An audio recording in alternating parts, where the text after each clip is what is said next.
So real talk here, the thing that I probably get the most questions about when it comes to RC is the math fact memorization component of it.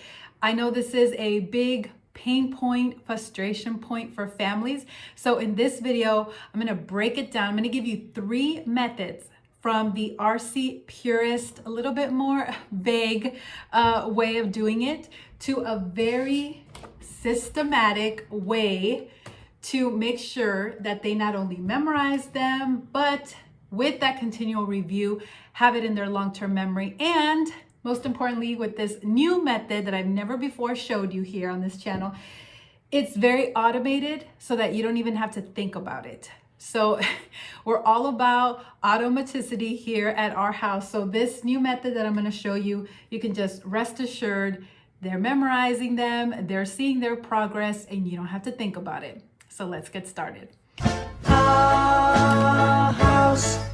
Hi there, my name is Karen, and if you're new here, welcome. I like to help families like yourself achieve sustainable and enjoyable homeschooling. And like I said before, this part sometimes is just not so very enjoyable. But I want to make that easier for you. And I want to share with you some of the aha moments and mistakes that I've made in the past to where we are today. Okay, so let's break this down with 3 ways how to do this and how you can make it work for multiple children, because I know that's another big pain point. All right, method number 1, this is the RC purist way. Okay, so the way the RC course of study says to do it is you take all of the math facts, there's addition, subtraction, multiplication, and division, and you simply mix them all up and you give them first the lowest number, so +0, +1, -1, -1, divided by 1, etc. And then you move up as they get harder, right? So you would give them a stack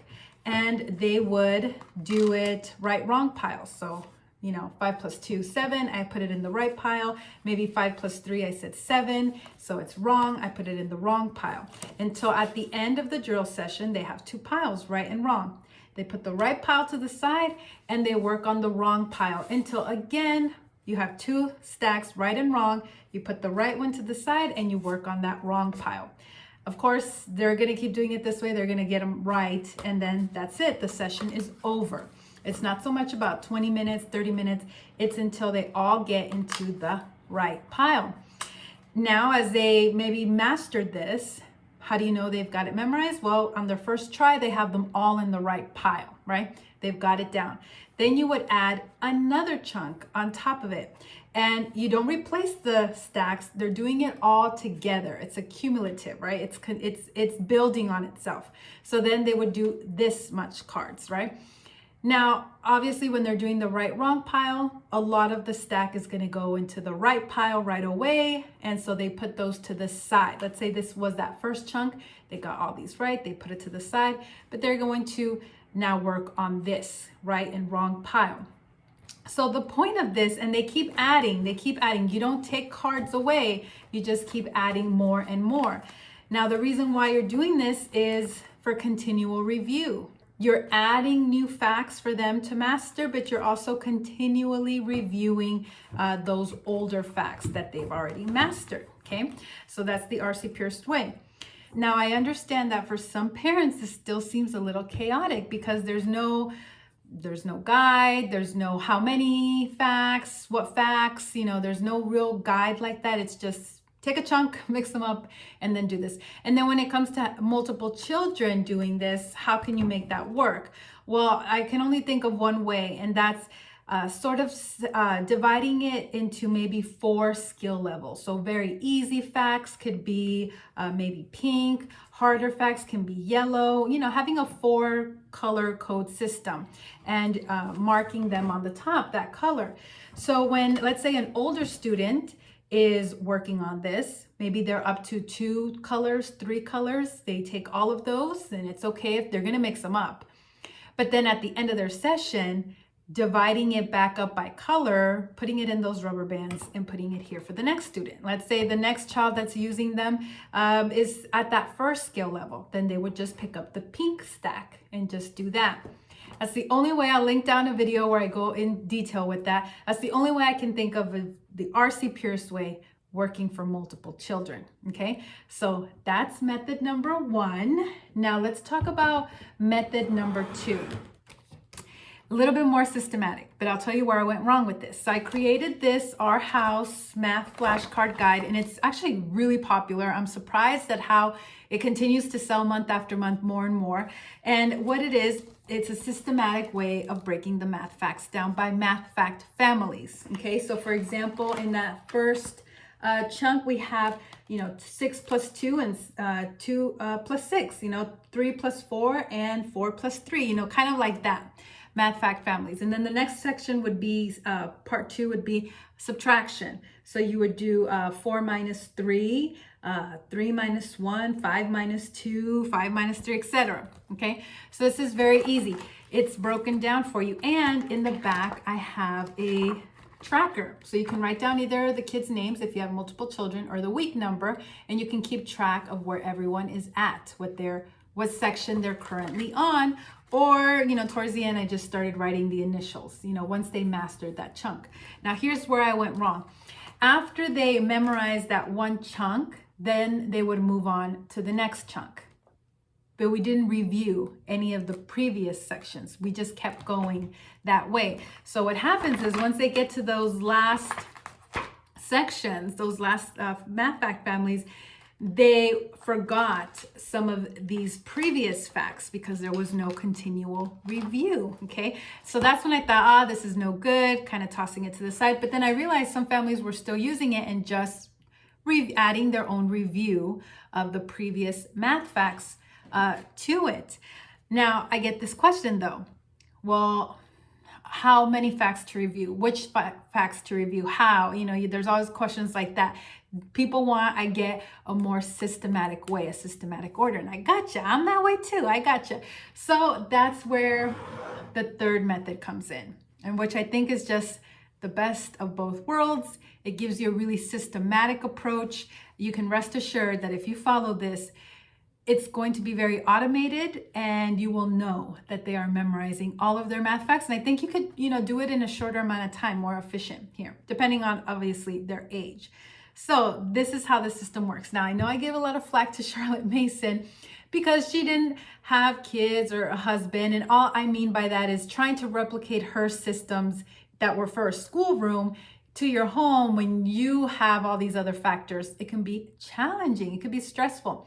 But I will say that I do like their Bible memory system. And this kind of was an aha moment one night for me, how to make this Bible memory system work with math flashcards. So how it works, this is a $15 little file accordion system from Amazon, and you label it daily, odd, even, Monday through Saturday, because we do school 6 days a week, right? And then there wasn't enough accordions to do 30 days, so I doubled up, so here's 1 and 2, 3, 4, 5, 6, 7, 8, 9, 10, just doubling up 2 days. It worked out perfectly to 30, okay?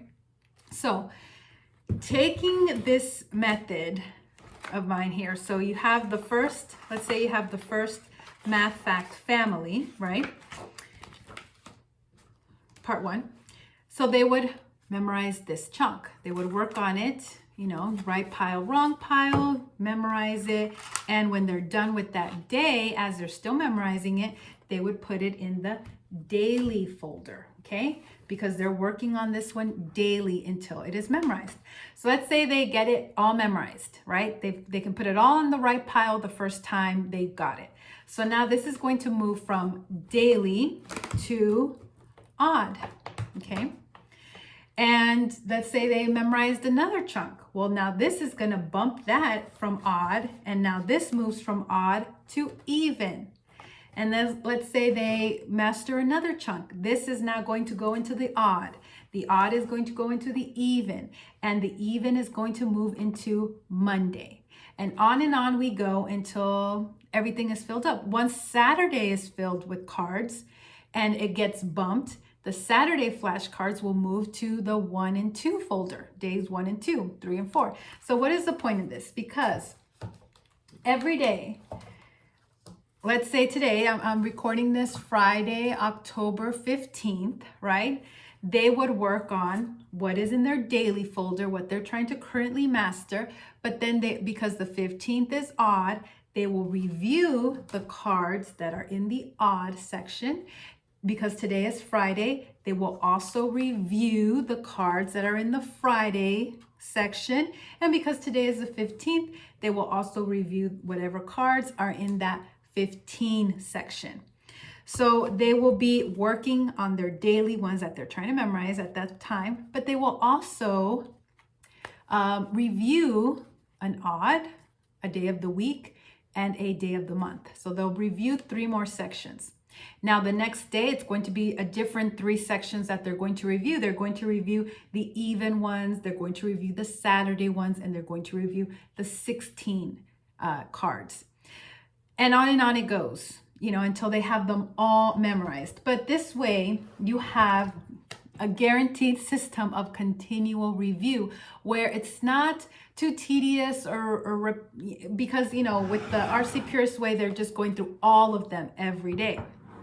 That could be a little bit much, right? So you know that they're still going to work on reviewing all of those facts, but 3 chunks at a time. But every day they'll be doing 3 different chunks. And so it's just going to repeat every month, but it's always going to be a little bit different, right? So let's say it takes them 6 months or a year. You could see how they're going to get a lot of repetition here. And it's just very manageable, very automated for moms. You don't have to think about it. You know that they're working on a chunk and it's going to get reviewed. Again, it's just, that's what I want, a no-brainer, right? Just totally automated. So what you would need to make that system work is just a file folder, my guide, and the flashcards. Now, this is included in my RC course for littles. This is $15 on Amazon. And of course, the flashcards, you can make your own, print them, or, buy them ready-made from RC. I love the ready-made ones. I always say this, you either have more time than money or money than time. If you want to take the time to make your own or, make your own. You don't have to have this. You can make your own fact families, research it online. You could do this all for super cheap, maybe just $15. But if you have more money than time, just buying this, done. Okay, now, how can you make this work for multiple children? That's the question, right? Well, I'm sorry to say, I don't really see how unless you have a lot of time on your hands to create spreadsheets and keep track of it and keep track of everybody's review, or they're doing it together at the same time. So I don't really see a way though, a really clear-cut way. I think you would need to just just buy a file folder and buy a set of flashcards for each child. If you think about it, even if, let's say, you're buying everything, you're buying this is, doesn't cost much at all. The flashcards are maybe $100, and this is $15. Let's say $150, for everything. Still, that's really not bad when it comes to math curriculum in those early years, because you can look up Saxon 2, Saxon 3, Saxon kindergarten, and how much all that costs. And it's a lot of consumables that are going to be thrown away. So this is still a lot cheaper because it covers all those years, until they get to Saxon 5-4. It's still very affordable and you're cutting out busy work. I mean, how much is it worth to you to not have to do busy work, right? And, just to make a note of this, because I do forget to talk about it, I do show them on an abacus first before I give them the flashcards, what the operations show, what they mean. Obviously, like this is 10 minus 2 and it's 8, and this is 5 plus 5 and it's 10. And the course of study says this is fine. You can give them an abacus at first or some kind of beans or counters and let them play around with it as they're doing the flashcards. But after a while, I would say maybe a week in or so, you do want to kind of take the abacus away and they have to learn how to just memorize these by rote memory. Same thing when they start off multiplication. I like to show it with skip counting first. So we skip count by 2, 2, 4, 6, 8, and then I show them, see, 2 times 4 is just groups of 2 4 times, like that. And then I give them the multiplication flashcards, because I do divide it in my flashcard guide. Addition, subtraction first, then multiplication, then division. So keep that in mind, that not all 4 operations are mixed up with this system, but for my brain, this just works better, and so for my kids too. So, you know, once they get to that multiplication part, I show them counting by twos and I demonstrate what that means. And then after they do multiplication, they move on to division. And again, I show them, see, here's a 10, and I want to know how many groups of 2 there are. So that's 5, you know, that's division, etc. And then they can play around with it for the first, you know, chunk or 2 of division cards, but then you take it away and they have to memorize it by rote memory. So because of this new system and just a couple other little tweaks I want to do to RC Course for Littles, I am taking it off the market for a while. It will not be available for purchase again until next year. I want to fine tune some things, add this, you know, I'm adding this for free in there as well, different things like that. Now, just to give you a little heads up, probably when it comes back next year, the price might increase a little bit more. So if you were interested in it, now you can get it for this price, this low price, and have lifetime access to it and get any future updates for free. So I think that's a better way to go. And I understand it's really hard to make a decision from the outside, right? When you try to buy a house, you need to look at the house first, right? You need to make a decision from the inside, which is why I have a 48-hour, no questions asked refund policy. I care more about your satisfaction and happiness with anything that I produce over the money. So that's my 48-hour, no questions asked refund policy. But again, I'm closing the enrollment for it tonight so that I can work on it and tweak it a little bit.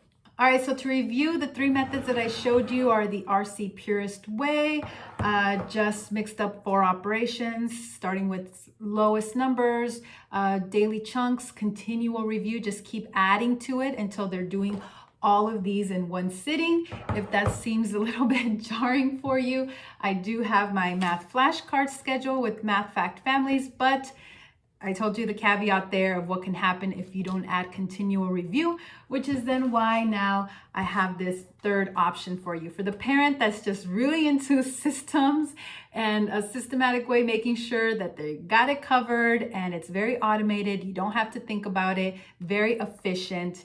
Method number 3, this one is for you. It's the one I'm using now. So I hope it's helpful for you. If you have any questions, please let me know in the comments down below. Helpful links down below, including a free 13-part course on the Robinson curriculum. If you're curious about what is this all about, it's all down there in the description and the comments for you. Thank you so much for watching, and I will see you in the next video. Bye.